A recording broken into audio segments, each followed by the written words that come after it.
मोहन भागवत ने मिलाए योगी के सुर में सुर, राष्ट्र विरोधियों को दिया कड़ा संदेश।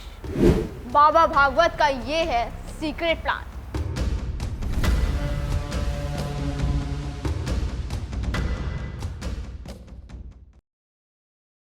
14 अगस्त यानी विभाजन विभीषिका दिवस पर जो बात उत्तर प्रदेश के मुख्यमंत्री योगी आदित्यनाथ ने कही थी, वही बात अब आरएसएस के चीफ मोहन भागवत दोहराते हुए नजर आए।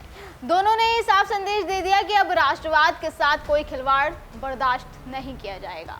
दरअसल राष्ट्रीय स्वयंसेवक संघ के 100 साल पूरे हो गए हैं, जिसके लिए 26 से 28 अगस्त तक दिल्ली के विज्ञान भवन में 3 दिवसीय संवाद कार्यक्रम आयोजित किया जा रहा है। कार्यक्रम का नाम शीर्षक 100 वर्ष की संघ यात्रा नए क्षितिज रखा गया है।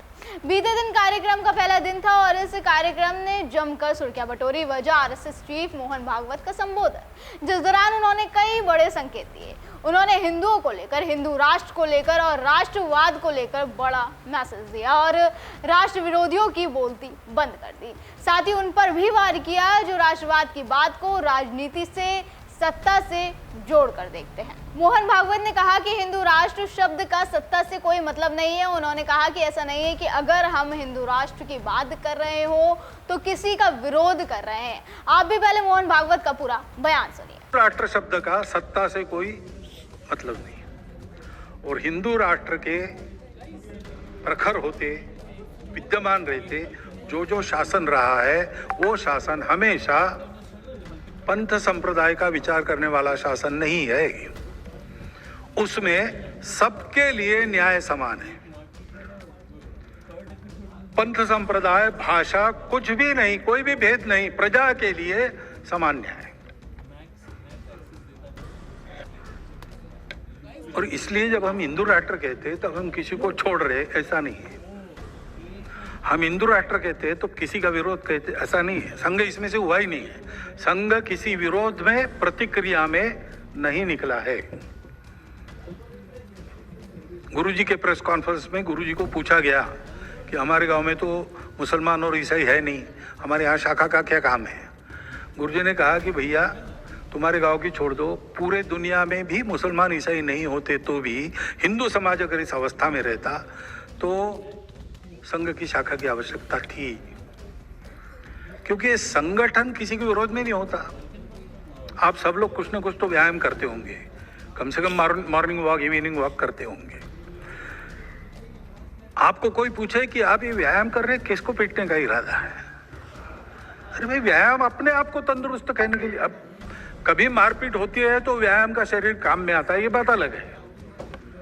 लेकिन व्यायाम का उद्देश्य किसी को मारने की, स्वस्थ होना शरीर की स्वाभाविक अवस्था है, संगठित होना समाज की स्वाभाविक अवस्था है। बिना उसके कोई काम सफल नहीं होता है। इसलिए संपूर्ण समाज का संगठन ये करता है संघ, और ये 100 साल से कर रहा है। मोहन भागवत का संदेश साफ है कि संगठित होना समाज की स्वाभाविक अवस्था है, मतलब एकता में ही शक्ति है। यही नहीं, आरएसएस चीफ ने कहा कि देश की जिम्मेदारी हम सब की है। जैसे हम हैं वैसे ही हमारे प्रतिनिधि होंगे, वैसे ही पार्टियां होंगी और वैसे ही नेता होंगे। इसलिए अच्छे बने और देश के कल्याण के लिए काम करें। ये वही संदेश है जो समय समय पर सीएम योगी अपने भाषणों में देते रहे। सीएम योगी की तरफ से भी ये चेतावनी दी जा चुकी है कि अगर भारत के राष्ट्रवाद को कोई कमजोर करता है तो वो भारत का हितैषी कतई नहीं हो सकता। उन्होंने कहा कि भारत की मजबूती के लिए हम सबको एकजुट होकर ही काम करना होगा। सुनिए विभाजन विभीषिका दिवस के अवसर पर सीएम योगी ने क्या कहा था। भारत की मजबूती के लिए आज हम सबको प्राणपण से जुट करके कार्य करना होगा। जातिवाद की राजनीति, क्षेत्र और भाषा के नाम पर विभाजन, समाज में किसी भी प्रकार के वाद को बढ़ावा देकर के भारत की राष्ट्रीयता को, भारत के राष्ट्रवाद को अगर कोई कमजोर करता है तो भारत का हितैषी कतई नहीं हो सकता है, कतई नहीं हो सकता है। यह हम सबको याद रखना होगा। मतलब साफ है कि इस देश को बांटने वाले, चाहे क्षेत्र के नाम पर हो, जाति के नाम पर हो या भाषा के नाम पर, वो भारत का हितैषी बिल्कुल नहीं हो सकता। वो देश का भला कभी नहीं सोच सकता। इससे पहले भी सीएम योगी एक है तो नेक है की और बटोगे तो कटोगे की बात करते आए हैं।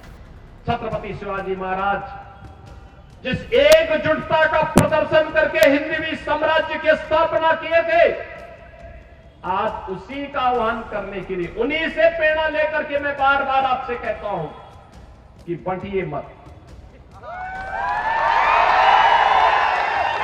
उन्हीं से प्रेरणा ग्रहण करके मैं आपसे कहता हूं बंटिए मत, क्योंकि जब भी बंटे थे तो कटे थे।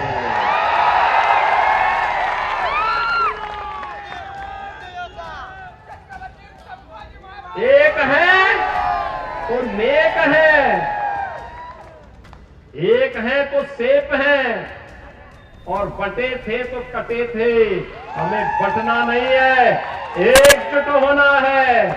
एकजुट होकर के यहां पे महायुति गठबंधन को, जो मोदी जी के नेतृत्व में आज पूरे देश के अंदर कार्य कर रहा है, एनडीए के रूप में, एनडीए के रूप में काम कर रहा है। भारतीय जनता पार्टी लीड कर रही है मोदी जी के नेतृत्व में। मोहन भागवत और सीएम योगी के ये बयान विपक्ष को भी साफ मैसेज है कि ये बात जग जाहिर है कि विपक्ष बीजेपी पर लगातार ये आरोप लगा रहा है कि वो बहुसंख्यकवाद और ध्रुवीकरण को बढ़ावा दे रही है। बीजेपी लगातार केंद्र में सत्तासीन है और कई राज्यों में भी उसके हाथ में ताकत है, लिहाजा विपक्ष की तरफ से ये आरोप लगाए जाते हैं कि विपक्ष कहता है कि बीजेपी धर्म की राजनीति करती है, और इस बात पर भी मोहन भागवत संदेश देते दिखे। उन्होंने कहा कि हिंदू वही है जो अलग अलग मान्यताओं वाले लोगों की श्रद्धा का सम्मान करता है। सुनिए क्या कह रहे हैं मोहन भागवत। अब यहाँ इस सभागृह में आने के लिए कहाँ से चले, एक ही रास्ता थोड़ी था, जहाँ से चले वैसा रास्ता था। और कोई रास्ता ठीक भी था, कोई रास्ता खराब भी था। रास्ता खराब है इसलिए आप घूम कर भी आए होंगे, रास्ता खराब है तो भी समय पर पहुंचेंगे इसलिए उसी खराब रास्ते से भी आए होंगे। ये अपना अपना मन है। ऐसे अनेक पथ है, रुचिनाम वैचित्र्यात् रुचु कुटिल नाना पथयुताम, नृणाम यानी आदमियों का एको गम्या, एक ही जगह जाना है सबको। भगवान को कहते त्वम असि, तुम ही हो जो सबके गंतव्य हो। नृणाम एको गम्यस्त्वम असि, कैसे? पयसाम अर्णवयेव। विश्व में कहीं भी पृथ्वी पर वर्षा होती है तो अंत में सागर में जाती है। ये श्रद्धा रखने वाले सबको उन्होंने एक नाम दिया, हिंदू। तो हिंदू यानी क्या? इसमें जो विश्वास करता है, अपने अपने रास्ते से चलो भाई, अपना जो रास्ता मिला है स्वाभाविक रूप से उस पर श्रद्धा रखो, बदलो मत, दूसरों को बदलो मत, इस पर श्रद्धा रखो। दूसरों की भी श्रद्धा है, उसका पूर्ण सम्मान करो, उसका स्वीकार करो, उसका अपमान कभी मत करो, और रास्तों को लेकर झगड़ा मत करो, आपस में मिलजुल कर चलो। ये परंपरा जिनकी है, ये संस्कृति जिनकी है, वो हिंदू है। और ये परंपरा संस्कृति ऐसी क्यों बनी, इसका कारण भारतवर्ष है। अब देखिए, दोनों नेताओं के संदेशों का ये संगम न केवल सनातन मूल्यों की रक्षा का प्रतीक है, बल्कि भारत को विश्व गुरु बनाने की दिशा में भी एक ठोस कदम है। मोहन भागवत और योगी आदित्यनाथ के संदेशों में एक समानता साफ दिखती है। दोनों ने ही राष्ट्र की एकता की बात करी, दोनों ने ही साफ कर दिया कि सांस्कृतिक विरासत के मुद्दे पर कोई समझौता नहीं किया जाएगा, और भारत की अखंडता और सांस्कृतिक मूल्यों को कमजोर करने वाली किसी भी विचारधारा या राजनीति को बर्दाश्त नहीं किया जाएगा। इस देश का केवल एक ही धर्म है, वो है राष्ट्रवाद। दरअसल भारत में हिंदू राष्ट्र का सीधा संबंध अक्सर मुसलमानों और अन्य अल्पसंख्यकों में असुरक्षा की भावना से लिया जाता है। विपक्ष इसे बहुसंख्यकवादी एजेंडा मानता है। यही कारण रहा है कि कांग्रेस नेताओं के मुंह से बीजेपी के बजाय आरएसएस के लिए भी ज्यादा अपशब्द निकलते हैं। शायद यही कारण है कि भागवत कहते हैं कि हिंदू राष्ट्र का सत्ता से अब कोई संबंध नहीं है, और उनके ये बयान बीजेपी विरोधी दलों का आरोप कमजोर कर सकता है कि हिंदू राष्ट्र सिर्फ सत्ता हथियाने का औजार है, और राष्ट्रवाद की बात देश की एकता, उसकी अखंडता का सवाल है, ना कि राजनीति का।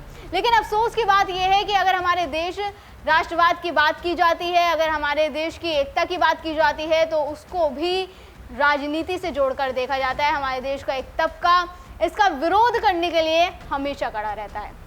दर्शकों, आपकी इस पर क्या राय है? क्या देश की एकता की बात करना, राष्ट्रवाद की बात करना राजनीति का हिस्सा है या देश की अखंडता के लिए जरूरी है? हमें कमेंट करके जरूर बताएं। फिलहाल आज की वीडियो में बस इतना ही।